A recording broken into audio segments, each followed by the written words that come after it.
الحمد للہ رب العالمین والصلاة والسلام علی سید الانبیاء والمرسلین وعلی آلہ واصحابہ وسلم تسلیما کثیرا کثیرا اما بعد اعوذ باللہ من الشیطان الرجیم بسم اللہ الرحمن الرحیم ان الذين يخشون ربهم بالغيب لهم مغفرة واجر كبير واسروا قولكم او اجهروا به انه عليم بذات الصدور الا يعلم من خلق وهو اللطيف الخبير وقال سبحانه وتعالى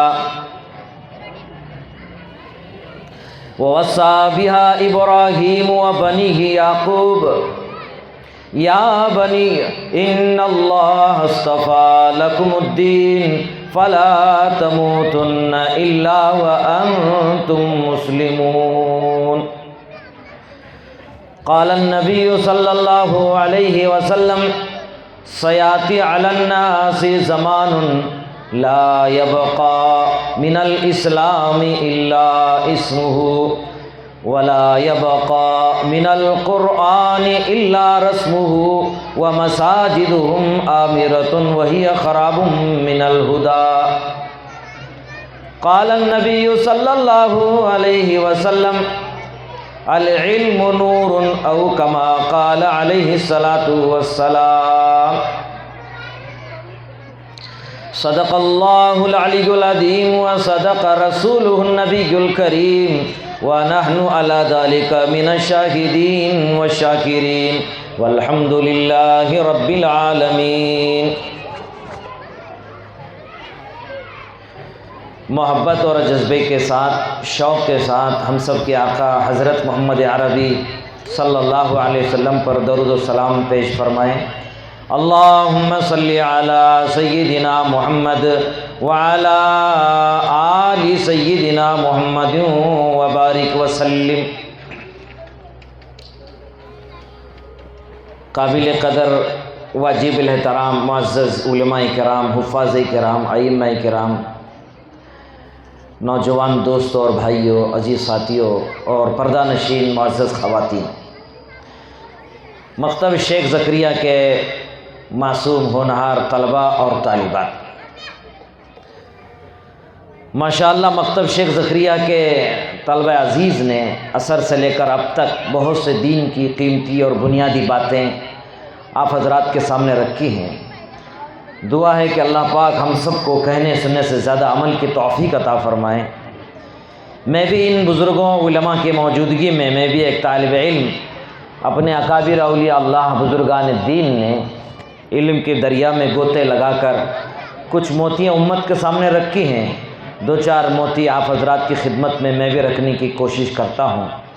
دعا فرمائیں کہ اللہ ہم سب کی حاضری قبول فرمائیں، اخلاص کے دولت سے مالا مال فرمائیں، ریاکاری سے، تکبر سے حفاظت فرمائیں، نفس کے دھوکے سے، شیطان کے فتنے سے، بے وقت کی موت سے اللہ ہم سب کی حفاظت فرمائیں۔ میرے محترم بھائیوں، عزیز ساتھیوں، نوجوانوں اور پردہ نشین خواتین، مکاتب اسلامیہ دین اسلام کے قلعے ہیں۔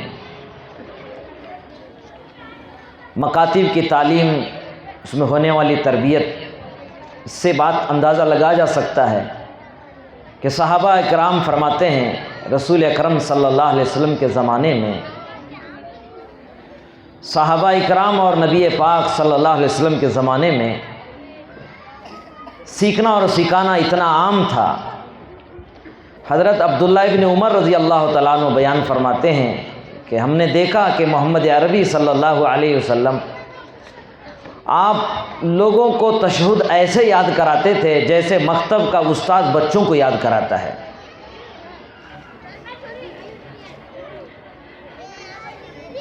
عبداللہ ابن عمر رضی اللہ تعالیٰ یہ بھی فرماتے ہیں کہ حضرت سیدنا ابو بکر صدیق رضی اللہ تعالیٰ عنہ کے زمانے میں بھی حضرت ابو بکر صدیق رضی اللہ تعالیٰ عنہ ممبر رسول پہ بیٹھ کر تشہد ایسے ہی یاد کراتے جیسے مکتب میں بچوں کو یاد کرایا جاتا ہے۔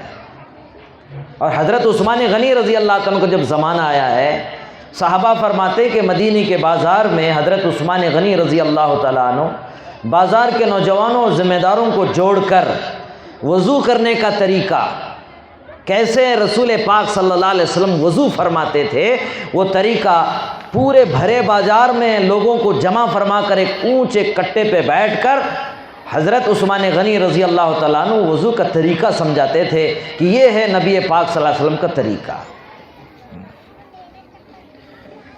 نبی پاک صلی اللہ علیہ وسلم کے زمانے میں حضرت جندب بن عبداللہ رضی اللہ تعالیٰ عنہ فرماتے ہیں کہ حضور کے زمانے میں مدینہ منورہ میں لوگ بہت دور دور سے قافلے آتے تھے، اس میں بوڑھے ہوتے، جوان ہوتے، بچے ہوتے، دین سیکھنے کے لیے آتے تھے۔ اور یہ جذبہ تھا سیکھنے سکھانے کا مدینے کی بستی میں کہ سفر میں بھی سیکھتے، حجر میں سیکھتے، گھر میں سیکھتے، مسجد میں سیکھتے، بازاروں میں سیکھتے، نجی ذاتی مجلسوں میں قرآن کا مذاکرہ ہوتا تھا، سیکھنے سکھانے کا مذاکرہ ہوتا تھا۔ اور کن باتوں پہ مذاکرہ ہوتا تھا؟ صحابہ اکرام رضی اللہ تجمعین فرماتے ہیں کہ 5 باتوں کا حضور کے زمانے میں مذاکرہ ہوتا تھا۔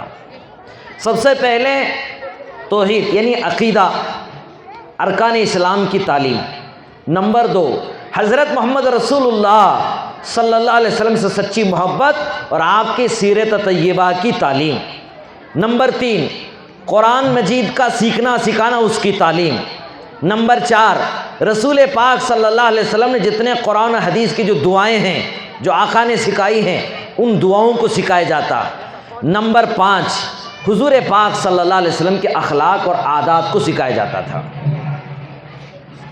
حضرت سعد بن وقاص رضی اللہ تعالیٰ عنہ بیان فرماتے ہیں کہ لوگوں، ہمیں رسول پاک صلی اللہ علیہ وسلم کی زندگی نہیں بلکہ آپ کے غزوات، جو آپ اپنی زندگی میں جو غزوات میں شریک ہوئے، بدر ہو، احد ہو، خندق ہو، حنین ہو، یرموک ہو، تبوک ہو، بیر الیان کا قبیلہ ہو، ہمارے بچوں کو رسول پاک صلی اللہ علیہ وسلم کے غزوات ایسے ہی یاد تھے، ایسے ہی یاد تھے جیسے تمہیں سورہ فاتح یاد ہوتا ہے۔ رسول اللہ صلی اللہ علیہ وسلم کے غزوات ایسے ہی یاد تھے جیسے آپ کو سورہ فاتح یاد ہوتا ہے، ایسے یاد تھے۔ حضور کے زمانے میں اس بات کی فکر کی جاتی، توحید، عقیدہ۔ بعض صحابہ فرماتے ہیں کہ اللہ کے رسول صلی اللہ علیہ وسلم نے پہلے ایمان کی فکر کی، بعد میں قرآن سکھایا۔ اس لیے بنیادی طور پر عقائد اسلام میں عقیدہ ضروری ہے، عقیدہ درست ہو۔ عمل میں کچھ آگے پیچھے ہو جائے تو اللہ غفور الرحیم ہے، معاف کر سکتا ہے، مگر عقیدہ ہی بگڑا ہوا ہے۔ اللہ کے تعلق سے عقیدہ کیا ہونا چاہیے، نبی کے تعلق سے کیا عقیدہ ہونا چاہیے، فرشتوں کے تعلق سے، آسمانی سے اتاری کی کتابوں کے تعلق سے، اپنے تقدیر کے تعلق سے، مرنے کے تعلق سے، مرنے کے بعد دوبارہ زندہ ہونے کے تعلق سے، بنیادی طور پر عقیدہ مضبوط ہونا چاہیے۔ ایک عقیدہ کہ اللہ سے ہونے کی یقین، سب کچھ کرنے والا اللہ ہے، آسمانوں کا نظام چلانے والا اللہ ہے، آسمان سے پانی برسانے والا اللہ ہے، برسے ہوئے پانی سے سوکھی بنجر زمین کو سرسبز و شاداب کرنے والا اللہ ہے، زندے سے مردے کو نکالنے والا اللہ، مردے سے زندے کو نکالنے والا اللہ، صحت والے نقشے کو بیماری میں تبدیل کرنے والا اللہ، بیماری والے نقشے کو صحت میں تبدیل کرنے والا اللہ، دن کو رات میں داخل کرنے والا اللہ، رات کو دن میں داخل کرنے والا اللہ، ذرے کو پہاڑ بنانے والا، پہاڑ کو ذرہ بنانے والا، چوٹی سے لے کر جبریل امین تک کا سارا نظام، چاہے ہواؤں کا نظام ہو، دریاؤں کا نظام ہو، جنگلات کا نظام ہو، حیوانات کا نظام ہو، جمادات کا نظام ہو، فرشتوں کا نظام ہو، جنات کا نظام ہو، انسانوں کا نظام ہو، سارے نظام کی ترتیب لگانے والا اللہ ہے۔ بنیادی طور پر ہمارا عقیدہ درست ہونا چاہیے۔ بنیادی طور پر مکہ میں پیدا ہوا، روزانہ زمزم پیتا ہے، روزانہ کعبہ کا طواف کرتا ہے، کوئی معمولی خاندان نہیں، ہاشمی خاندان سے ہے، قریش قبیلہ ہے، بلکہ رسول پاک صلی اللہ علیہ وسلم کا رشتہ دار ہے، چچا ہے، مگر عقیدہ بگڑا ہوا ہے، عقیدہ بگڑا ہوا ہے۔ تو میرے بھائیوں کوئی عمل قابل قبول نہیں ہے۔ اللہ نے قرآن پاک میں صاف اعلان فرما دیا، تبت یدا ابی لہب، برباد ہو جائے، کوئی عمل قابل قبول نہیں ہے اللہ کے ہاں، کیونکہ اس کا عقیدہ بگڑا ہوا ہے، اس کا عقیدہ بگڑا ہوا ہے۔ تو میرے بھائیوں بزرگوں، بنیادی طور پر عقیدہ درست ہو۔ دوسرا عقیدہ کہ ہمارے نبی حضرت محمد رسول اللہ صلی اللہ علیہ وسلم آخری نبی ہیں، آپ کے بعد کوئی نبی آنے والا نہیں ہے، آپ خاتم النبیین ہیں۔ آقا نے فرمایا انا سید الانبیاء والاولین والآخرین وخاتم النبیین لا نبی بعدی، میں اولین و آخرین کا سردار ہوں، میرے بعد کوئی نبی نہیں ہے، میں آخری نبی ہوں، خاتم النبیین ہوں۔ ہمارے آقا حضرت محمد صلی اللہ علیہ وسلم آخری نبی ہیں، رحمت العالمین ہیں، آپ کے بعد کوئی نبی آنے والا نہیں ہے۔ آپ کی سنت و شریعت پر چلنے میں ہماری کامیابی ہے۔ اللہ کی معرفت چاہتے ہیں، اللہ کا قرب چاہتے ہیں، اس کی خوشنودی چاہتے ہیں، اللہ کی بنائی جنت میں داخل ہونا چاہتے ہیں، تو ایک راستہ ہے، وہ حضرت محمد رسول اللہ صلی اللہ علیہ وسلم کی سنت و شریعت والا راستہ ہے۔ اسی لیے پیران پیر شیخ عبد القادر جیلانی رحمۃ اللہ علیہ فرماتے ہیں کہ تمام خیر کی جو چابی ہے وہ حضرت محمد رسول اللہ صلی اللہ علیہ وسلم کی سنت ہے۔ شیخ عبدالحق محدث دہلوی رحمۃ اللہ علیہ، عبدالعزیز محدث دہلوی رحمۃ اللہ نے لکھا ہے کہ حضرت نوح علیہ السلام کے قوم کی حفاظت کے لیے اللہ پاک نے کشتی بنانے کا حکم دیا تھا۔ اس امت کے لیے اگر کوئی کشتی ہے، کشتی نوح اگر کوئی ہے، تو اللہ پاک نے حضرت محمد رسول اللہ صلی اللہ علیہ وسلم کی سنت والی کشتی ہے، جس میں جو سوار ہوگا، بچے، جوان، بوڑھے، شہری، دیہاتی، عالم، جاہل، وہ منزل مقصود کو پہنچتے ہیں۔ سنت والا راستہ چھوڑیں گے، شریعت والا راستہ چھوڑیں گے، عقائد بگڑے ہوئے ہوں گے، میرے بھائیوں قابل قبول نہیں ہے، وہ مردود ہے اس کا عمل۔ تو میرے بھائیوں بزرگوں دوستو، تاریخ اسلام اس بات پہ گواہ ہے کہ کسی زمانے میں 1400 سال کی تاریخ شاہد عدل ہے، ہر زمانے میں مسلمانوں کو ظلم کیا گیا، ستایا گیا، جانی مالی نقصان پہنچائے گئے، ظلم و تشدد کا بازار گرم کیا گیا۔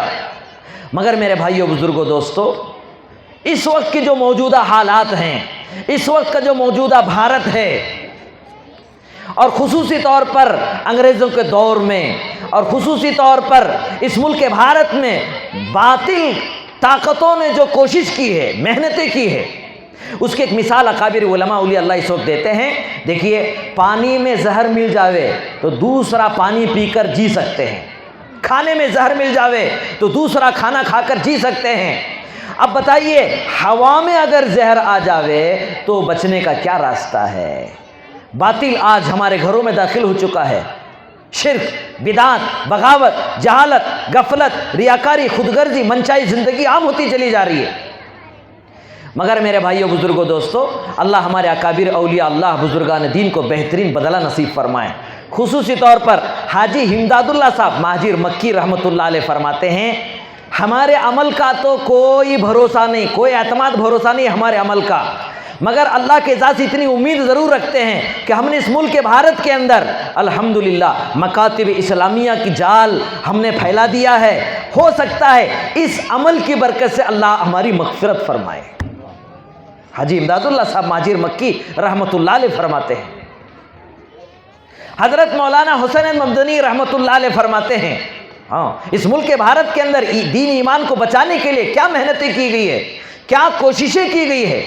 حضرت مولانا حسین مدنی رحمۃ اللہ علیہ فرماتے ہیں کہ سیاست والوں کا جو دل ہے، سیاست والوں کا جو دل ہے، جو مرکز ہے، وہ دلی ہے، وہ دلی ہے، مگر آگے حضرت مدنی رحمۃ اللہ علیہ فرماتے ہیں روحانی طور پر، نورانی طور پر جو مرکز ہے، حضرت نور احمد جنجانوی رحمۃ اللہ علیہ ان کا قبر ہے، جنہوں نے ایک معمولی جھنجھانوی ایک بستی ہے جس بستی میں بیٹھ کر دین کی بنیادی باتیں، یعنی نورانی قاعدہ، دین کی بنیادی باتیں، اسلامی عقائد، حضور کی سیرت، حضور کی صورت، حضور کا گھرانہ، حضور کیسے کھاتے، کیسے پیتے، کیا عقیدہ ہونا چاہیے، وہ بنیادی باتیں جنہوں نے جھنجھانوی بستی میں رہ کر عمل کیا. تو حضرت مدنی رحمۃ اللہ علیہ فرماتے ہیں سیاست دانوں کے مرکز دلی ہے، مگر روحانی اور نورانی اگر کوئی مجلس ہے، یعنی کوئی مقام ہے، تو جھنجھانوی نور احمد رحمۃ اللہ علیہ کی قبر فرمایا.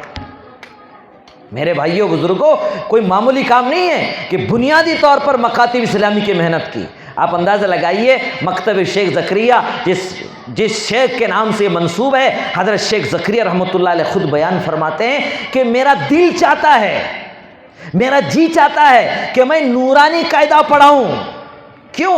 اس لیے کہ اس کا ثواب متعدی ہے، دیر پا ہے. مکتب میں پڑھنے والا جو بچہ ہوتا ہے وہ الف با پڑھتا ہے، صورتیں سیکھتا ہے، دعائیں سیکھتا ہے، آقا کی سیرت و صورت سیکھتا ہے، اس کے اخلاق بنتے ہیں، حدیث مبارک سیکھتا ہے. آگے بڑھتے بڑھتے بڑھتے وہ اعمال کے اعتبار سے آگے بڑھتا ہے تو ثواب بھی متعدی ہوتا ہے، دیر پا ہوتا ہے. میرا جی چاہتا ہے کہ میں بھی مکتب میں نورانی قاعدہ پڑھاؤں. کون کہہ رہے ہیں؟ جن کو دنیا آج شیخ العرب، شیخ العجم والعرب کہتی ہے، وہ شیخ زکریہ رحمۃ اللہ علیہ کہتے ہیں کہ میرا جی چاہتا ہے کہ میں نورانی قاعدہ پڑھاؤں.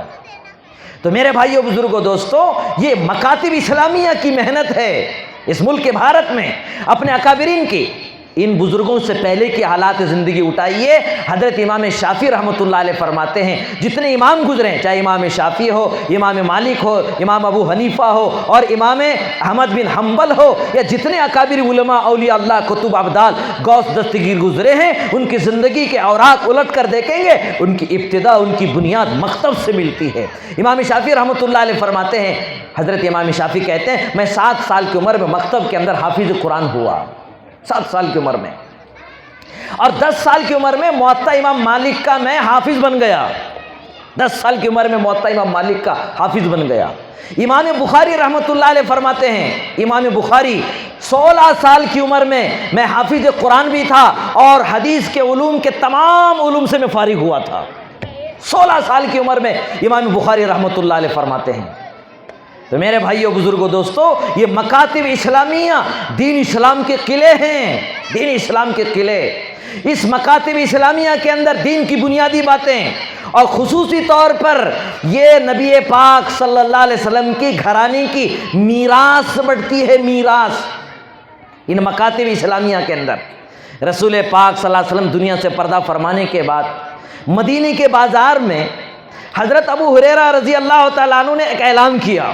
کیا اعلان کیا کہ اے نوجوانوں، نبی کے دیوانوں، پروانوں، مستانوں، جاؤ مسجد نبی کے اندر نبی پاک صلی اللہ علیہ وسلم کی میراث بٹ رہی ہے. جو مدینے کے بازار میں نوجوان تھے وہ بھاگے بھاگے مسجد پہنچے، دیکھا کہ کوئی تقسیم نہیں ہو رہی میراث.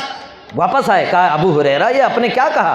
ہم مسجد گئے، مسجد نبی میں حضور کی آقا کی کوئی میراث تقسیم نہیں ہو رہی ہے. تو ابو ہریرہ رضی اللہ تعالیٰ عنہ نے کہا کہ اے نبی کے دیوانوں، پروانوں، تم نے مسجد میں کیا دیکھا؟ انہوں نے کہا کہ ابو ہریرہ وہاں قرآن کی تعلیم ہو رہی تھی، سیکھنا سکھانا ہو رہا تھا، حضور کی سیرت و صورت سکھائی جا رہی تھی، وفود آ رہے تھے، لوگ بیٹھے ہوئے تھے، کوئی ذکر میں بیٹھا ہوا ہے، کوئی تلاوت میں بیٹھا ہوا ہے، کوئی سیکھنے سکھانے میں، مسائل کی مجلسیں لگی ہوئی ہے. تو ابو ہریرہ رضی اللہ تعالیٰ عنہ نے کہا کہ اللہ کے نبی کے دیوانوں، یہی تو حضور کی میراث ہے، یہی تو حضور کی میراث ہے.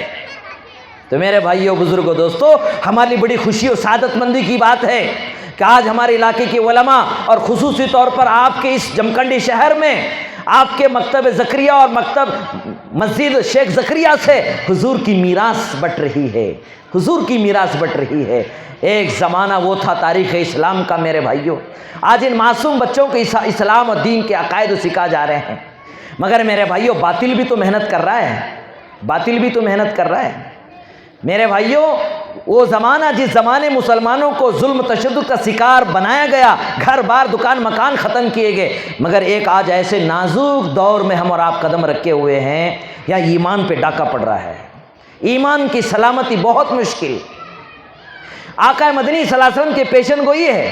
آقا نے فرمایا کہ ایک مسلمان اسلام و دین کا دعویٰ کرنے والا صبح میں مسلمان رہے گا، شام میں کافر ہو جائے گا، اور شام میں مسلمان ہو کر سوئے گا، اور جو صبح بیدار ہوگا تو کفر کے حالت میں بیدار ہوگا۔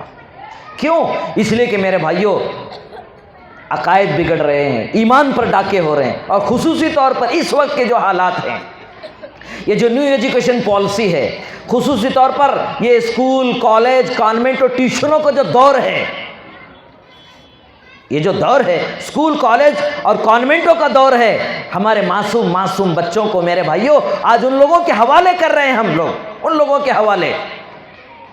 حضرت مولانا منظور احمد نعمانی رحمۃ اللہ علیہ فرماتے ہیں، دیکھو کسی محلے میں، معزز خواتین اس بات پہ غور کرنا، اگر محلے میں کوئی بچہ یا بچی اچک لیا جاتا ہے، کڈنیپ کیا جاتا ہے، تو پورے محلے میں ہنگامہ مچتا ہے، شور مچتا ہے، گھر گھر میں چرچا ہوتا ہے کہ ایک ٹولہ آیا ہے جمکنڈی شہر میں جو معصوم بچوں کو اچکتا ہے، کڈنیپ کرتا ہے، تو پورے محلے میں، پورے گاؤں میں ایک ہنگامہ ہو جاتا ہے۔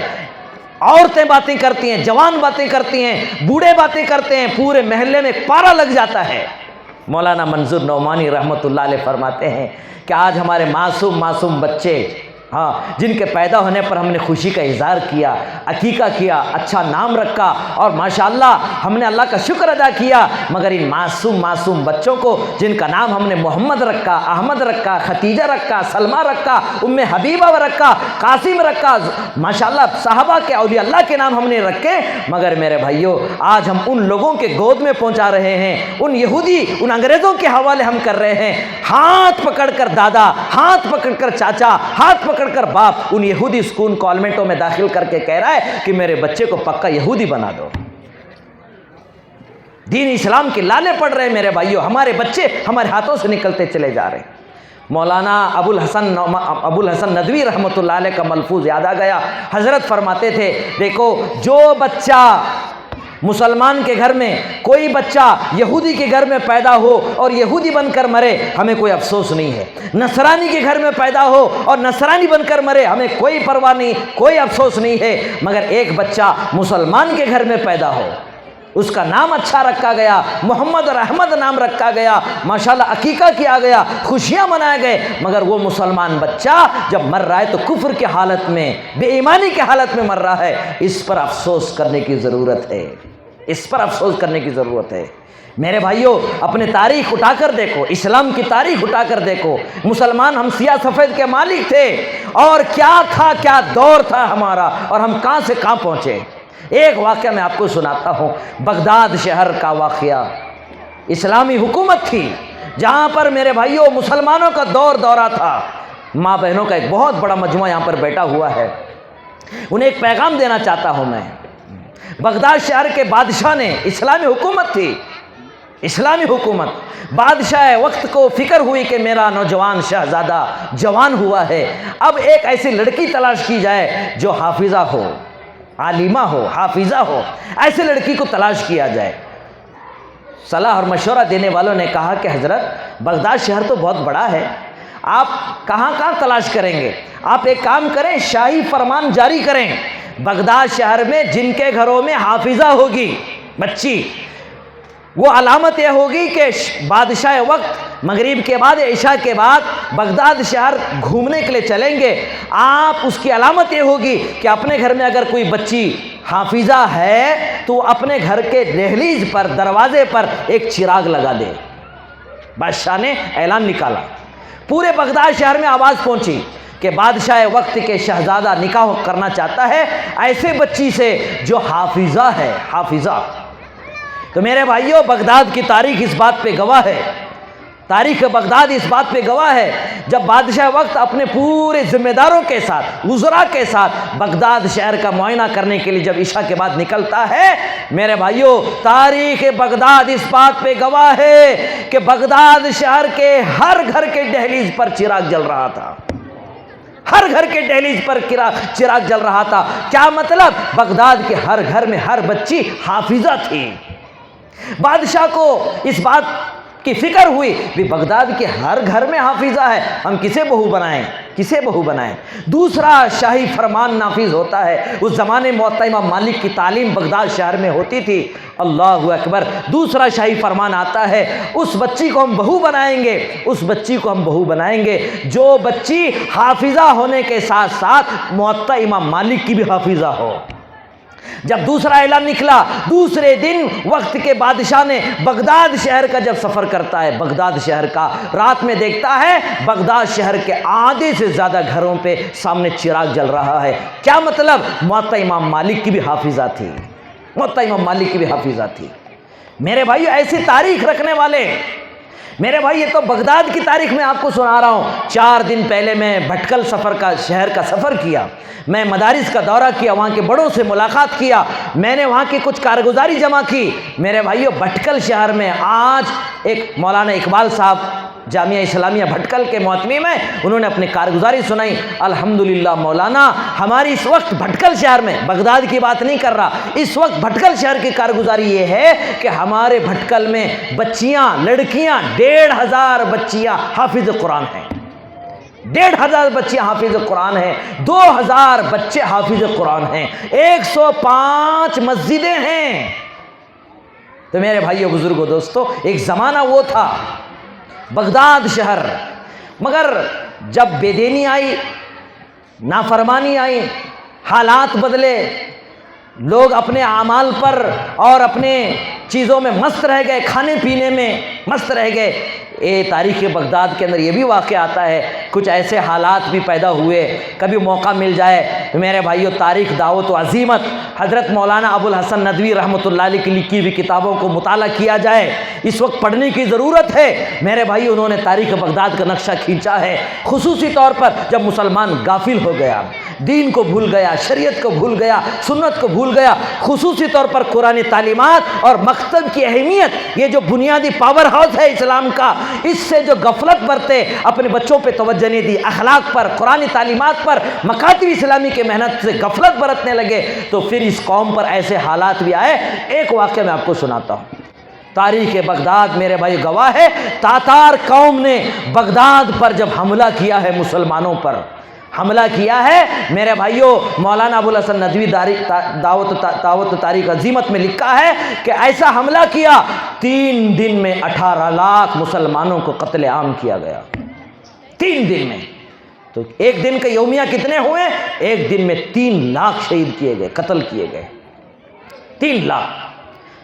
تو میرے بھائیو 18 لاکھ مسلمان، کتابوں میں یہ بھی علماء سے ہم نے سنا کہ اس میں تقریباً 7 لاکھ علماء تھے، ہزاروں لکھے ہوئے کتابت کیے ہوئے قرآن پاک، حدیث مبارکہ، تفسیریں، بے شمار تاریخی کتابیں دریا دجلہ کو سپرد کیا گیا۔ اور یہ بھی کتابوں میں تاریخ بغداد میں لکھا ہے، کسی ندی پار کرنے کے لیے پل بجانے کے بجائے اکابر علماء نے تاریخ بغداد لکھنے والے لکھا ہے کہ ان کتابوں کو پل بنایا گیا، ان کتابوں کو پل بنایا گیا۔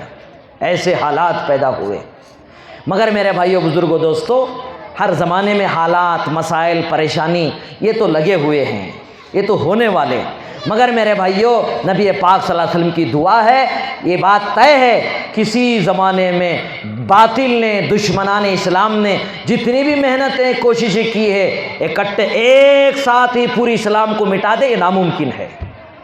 اسلام ختم کیا جائے، مسلمانوں کا صفائی کیا جائے، یہ ناممکن ہے، ناممکن ہے۔ تاتاری فوج کے شہزادے نے جب بغداد 3 دن میں پورا صفایا کیا، 3 دن پورا صفائی کیا، تو میرے بھائی واقعہ لکھا ہے کہ شہزادے نے آ کر فخر سے کہا کہ دیکھو آپ کوئی مسلمان باقی نہیں ہے، مگر ایک فوجی نے کہا کہ حضرت شہزادے ایک بزرگ ہیں جو بغداد کے بالکل کنارے میں ایک چھوٹی سی جھوپڑی میں ایک مسجد میں بیٹھے ہوئے ہیں، سب مسلمان ختم ہو گئے، مگر ایک بزرگ ہیں، اور ان کا نام بھی ذکر کیا، ان کا نام ہے شیخ احمد، شیخ احمد۔ تو میرے بھائیو اس تاتاری شہزادے نے کہا کہ اس بزرگ کو پکڑ کے لاؤ، تو تاتاری فوجی پہنچے اور اس بزرگ جو شیخ احمد تھے ان کو بیڑیاں پہنایا گیا، گلے میں بیڑیاں، ہاتھ میں، پیر میں بیڑیاں پہنا کر شہزادے کے سامنے پیش کیا گیا، جو تاتار قوم کا سردار تھا۔ کہا کہ سب ڈر کے مر گئے، سب کو ہم نے ختم کیا، تم باقی ہو، تم بھاگے نہیں بستی چھوڑ کر۔ کہ بولے میں تو بھاگا ضرور سے، گھر سے ضرور بھاگا ہوں، مگر اللہ کے گھر میں ہوں، اور میں اللہ کے گھر سے مجھے کوئی نہیں نکال نہیں سکتا۔ کیوں؟ یہ حکومت آپ کی ہے، یہ ملک آپ کا ہے، مگر مسجد خدا کا گھر ہے، وہ اس کا ملک ہے، اس سے مجھے کوئی نہیں نکال سکتا۔ شہزادے نے کہا کہ تم جانتے بھی ہو کس سے بات کر رہے ہو؟ ہاں میں جانتا ہوں کہ تم تیتار قوم کے بڑے شہزادے ہو، تیتار قوم کے بڑے شہزادے ہو۔ اچھا، تمہیں اللہ کے علاوہ کوئی نہیں نکال سکتا، اب میں تمہیں قتل کروں گا، تمہیں کون بچائے گا؟ میں تمہیں قتل کروں گا، میرے سامنے کون بچائے گا؟ تو میرے بھائیو، شیخ احمد رحمۃ اللہ علیہ ان کے خبر پہ ہزاروں رحمتیں نازل فرمائیں، ہمارے ایک عبرت کا مقام ہے۔ ایک جملہ کہا، میرا اللہ بچائے گا، ایک ضرب جو کہا کہ میرا اللہ بچائے گا، تو کتابوں میں لکھا ہے کہ یہ جو بیڑیاں تھے نا، بیڑیاں، وہ سب ٹوٹ گئے، گلے کی بیڑی ٹوٹ گئی، پیر کی بیڑیاں ٹوٹ گئے، ہاتھوں کی بیڑیاں ٹوٹ گئے۔ بادشاہ وقت پر، شہزادے پر کپ کپی طاری ہو گئی، کپ کپی طاری ہو گئی، ایک ضرب لگایا صرف، مجھے اللہ مجھے بچائے گا۔ تو میرے بھائیوں، بزرگوں، دوستوں، ہیبت طاری تھی، رات میں لباس تبدیل کیا، موقع نکال کر اس نے کہا کہ حضرت مجھے معاف کرے، مسجد کے چوراہے پہ آیا، معافی مانگی، دین اسلام سیکھتا رہا۔ حضرت نے کہا کہ تو اتنا مرغوب ہوا ہے، دین اسلام سیکھ رہا ہے، اسلام کیوں نہیں قبول کرتا؟ میں تو دیکھ رہا ہوں کہ تیرے سر پہ تاج رکھا ہوا ہے، بادشاہ بننے والا ہے۔ تو اس نے کہا کہ حضرت اگر آپ یہ کہہ رہے ہیں جب میں بادشاہ بن جاؤں گا تو میں ضرور مسلمان ہوں گا۔ تو حضرت نے فرمایا، دیکھو میری عمر کا تقاضا، میں بوڑھا ہو چکا ہوں، ایک دستاویز تیار کرو، تم بادشاہ بن جاؤ گے تو اسلام قبول کرو گے، ایسے دستاویز لکھو، میں مروں گا میرے بچوں کے حوالے کروں گا، میرے مرید کے حوالے کروں گا۔ تاریخ بغداد میں لکھا ہے 30 سال کے بعد وہی شہزادہ بادشاہ وقت بنا، بادشاہ بنا۔ ان کے فرزند کو جب پتہ چلا کہ یہ تاتاری قوم کا یہ شہزادہ بادشاہ بنا ہے، تو یہ تو ملاقات کرنا چاہتے، مسلمانوں سے نفرت تھی، ملنا نہیں چاہتے تھے کوئی، مگر دور سے بیٹھے انہوں نے تھوڑی توجہ ڈالی۔ ہاں، اللہ والوں کے یہ چیز ہے، توجہ ڈالی، اور توجہ کا اثر ایسا ہوا کہ شہزادے کو ایک قسم کی ہیبت طاری ہوئی، پسینے چھوٹنے لگے، کہا کہ دیکھو کوئی مسلمان ہے۔ تلاش کیا گیا، وہ تو انتظار ہی میں تھے کہ کوئی مجھے پکڑے اور بادشاہ سے ملاقات کرے۔ بولو کیا چاہتے ہو؟ میں بادشاہ سے ملنا چاہتا ہوں۔ تو کہا کہ تنہائی میں بات کرنا چاہتا ہوں۔ تنہائی میں پہنچے اور کہا کہ دیکھو یہ آپ کا فرمان ہے، اور آپ نے یہ جو دستاویز ہیں، آپ نے کہا تھا کہ میں بادشاہ بن جاؤں گا تو اسلام قبول کروں گا، یہ میرے والد صاحب نے دیا ہے۔ تو میرے بھائیوں، بزرگوں، دوستوں، وہ مسلمان ہو گیا، پوری تاتاری قوم مسلمان ہو گئی۔ تو میرے بھائیوں، بزرگوں، دوستوں، اگر آج ہم اور آپ اس ملک بھارت میں بھی جو اکابر علماء اولیاء اللہ جو محنت کر کے جو میدان سجا کے ہمیں دیے ہیں، تو میرے بھائیوں اسی راستے پر اگر ہم اور آپ آ جائیں گے تو آج بھی انشاءاللہ دین کا بول بالا ہوگا، کفر کا منہ کالا ہوگا۔ یہ جو دین اسلام کی جو دشمنی کر رہے ہیں، یہ بھی حلقے اسلام میں داخل ہو سکتے ہیں۔ شرط یہ ہے کہ میرے بھائیوں ہم اخلاق پیش کریں، دین پیش کریں، قرآن تعلیمات کو زندہ کریں۔ آج قرآن تو ہر گھر میں ہے مگر پڑھنے والا کوئی نہیں ہے۔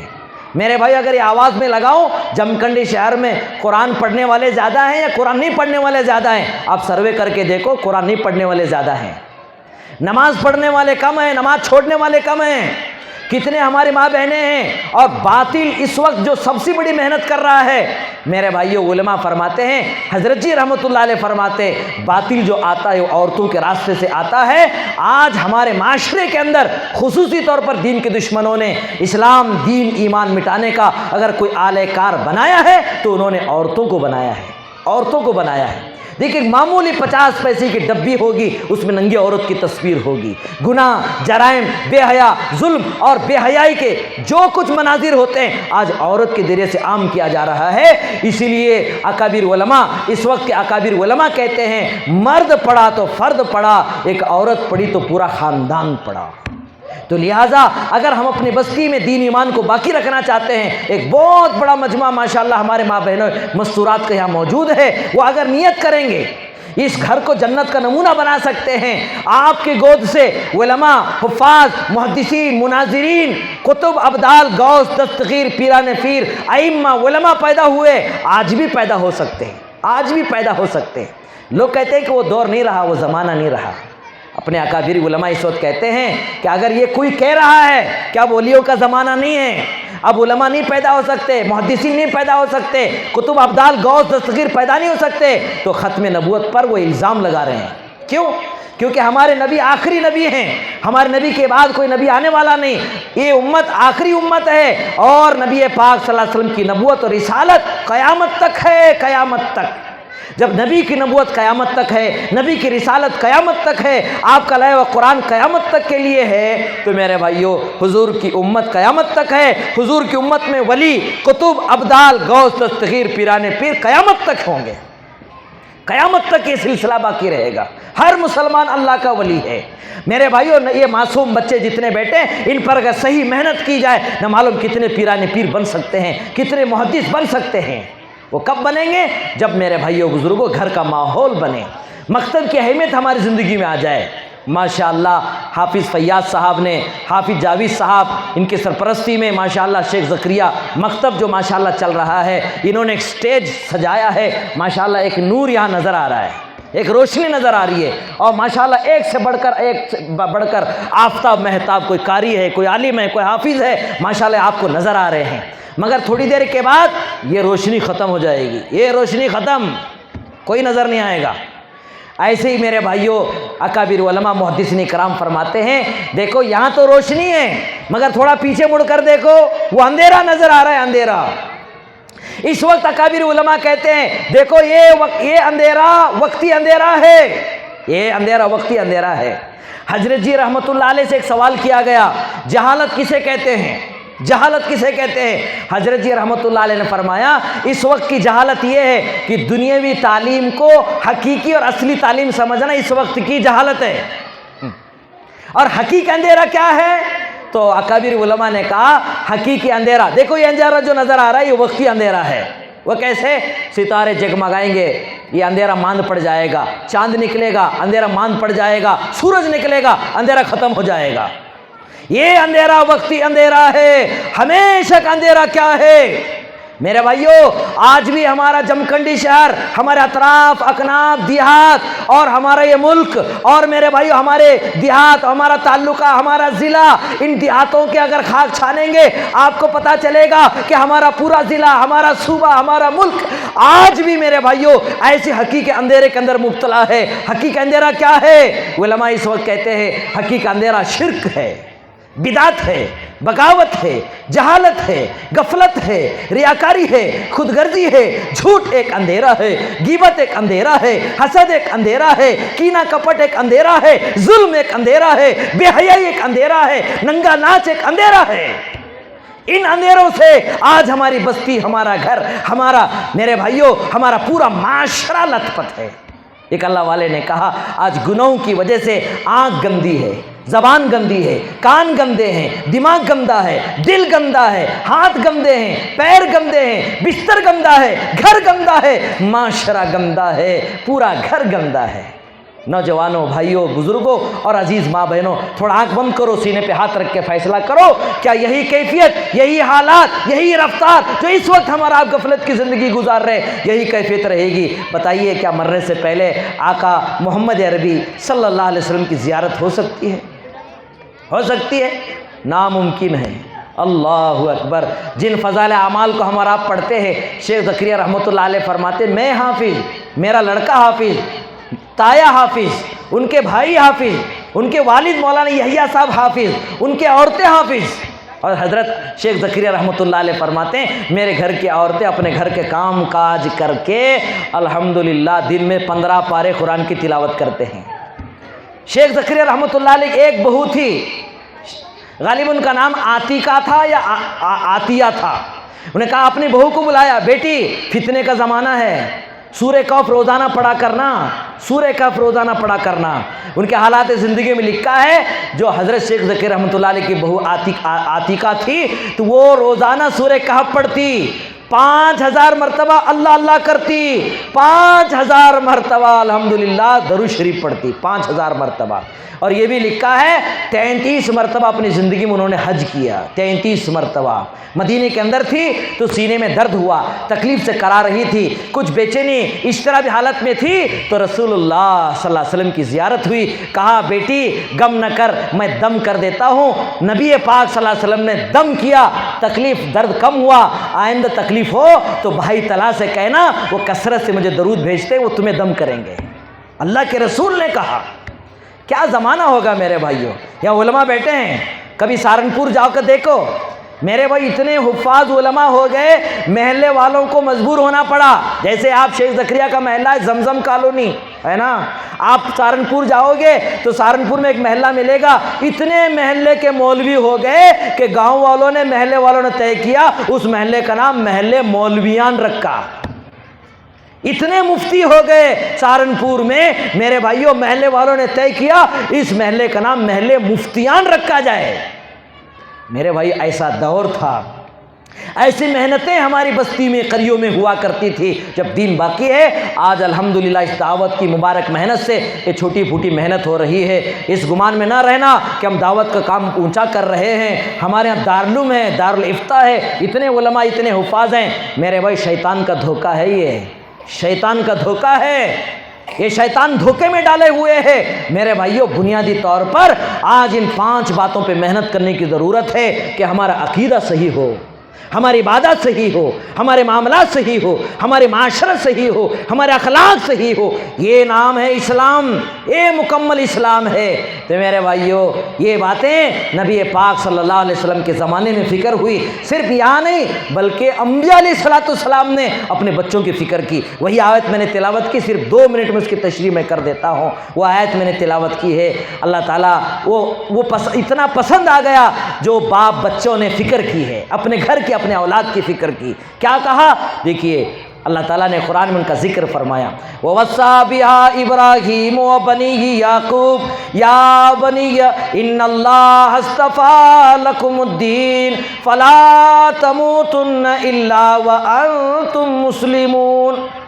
صرف نصیحت نہیں کی، نصیحت کرنے میں کون؟ ابراہیم علیہ السلام، یعقوب علیہ السلام اپنے بچوں کو نصیحت کر رہے ہیں کہ دیکھو میرے بچوں، اللہ نے تمہیں اسلام دین چن کر دیا ہے، اس کے لیے اللہ نے تمہیں چنا ہے۔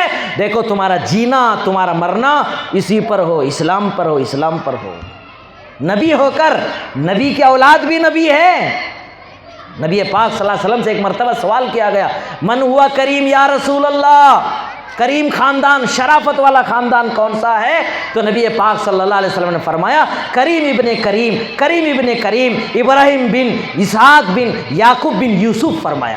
دیکھو دادا نبی، بیٹا نبی، پوتا نبی، پر پوتا نبی ہے۔ مگر میرے بھائی فکر کس بات کی؟ صرف نصیحت نہیں ہو رہی ہے بلکہ میرے بھائیوں بزرگوں دوستو، ایمان اور اعمال اسلام پہ مر مٹنے کی وصیت ہو رہی ہے۔ دیکھو اسی پہ جینا، اسی پہ مرنا۔ ایک سوال آپ تمام حضرات سے کرتا ہوں، نبی ہو، نبی کے بیٹے بھی نبی ہو، کیا اسلام دین ایمان چھوڑ سکتے ہیں بھائی؟ یہ ناممکن ہے۔ تو میرے بھائیو اس وقت کے حالات، کیونکہ نبی جانتے تھے مصر کے جو حالات، یعقوب علیہ السلام کی جو اولاد تھی وہ اقلیت میں تھے، مسلمان کم تھے، بت پرستی عام تھی، گناہ عام تھے، تو نبی ہو کر جو بیٹے بھی نبی ہے ان کے تعلق سے فکر کی جا رہی ہے۔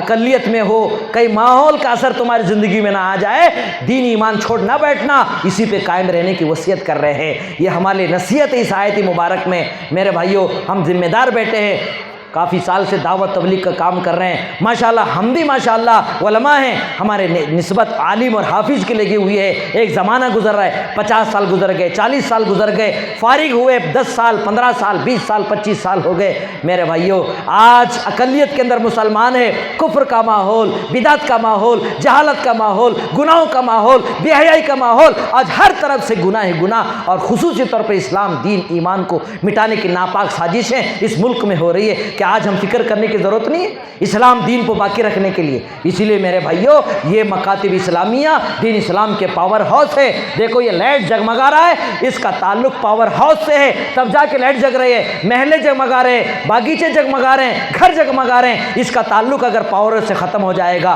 سب اندھیرا اندھیرا رہ جائے گا۔ ہمارے گھر میں، ہماری بستی میں، ہماری قریوں میں، ہماری زندگی میں، ہمارے معاشرے میں نور لانا چاہتے ہیں، برکت لانا چاہتے ہیں، رحمتیں لانا چاہتے ہیں، ہدایت اتارنا چاہتے ہیں، سکون چین کی زندگی گزارنا چاہتے ہیں، تو میرے بھائیوں ذمہ داروں اپنے بچوں کو تعلق مکاتب اسلامیہ سے کرنے کی فکر کرو۔ کریں گے انشاءاللہ۔ یہ مکاتب اسلامیہ دین اسلام کے قلعے ہیں، یہ پاور ہاؤس ہے۔ یہ مکتب شیخ زکریا کے ذریعے سے ایک پیغام آپ کے بچوں نے آپ کے سامنے رکھا ہے۔ یہ کافی نہیں ہے بلکہ اور محنت کرنے کی ضرورت ہے۔ مولانا شمس الدین صاحب کو مبارکبادی دیتا ہوں، انہوں نے کہا کہ ماشاءاللہ ہمارے مکتب میں اب ماشاءاللہ 2-4 بچے آئندہ سال حافظ قرآن بن جائیں گے۔ 4 بچے ہمارے ماشاءاللہ 2-4 پارے حفظ بھی کر رہے ہیں۔ بڑی خوشی کی بات ہے۔ آج ہر محلے میں، ہر مسجد میں ماشاءاللہ مکاتب اسلامیہ قائم کرو۔ فرمائے یہ وقت کی ضرورت ہے۔ اس وقت اللہ والے کہتے ہیں کہ بھئی اس وقت کی سب سے بڑی عبادت مکاتب اسلامیہ قائم کرنا، اس وقت کا سب سے بڑا جہاد مکاتب اسلامیہ قائم کرنا، اس وقت کی سب سے بڑی تبلیغ مکاتب اسلامیہ قائم کرنا، اس وقت کی سب سے بڑی خانقاہ مکاتب اسلامیہ قائم کرنا ہے۔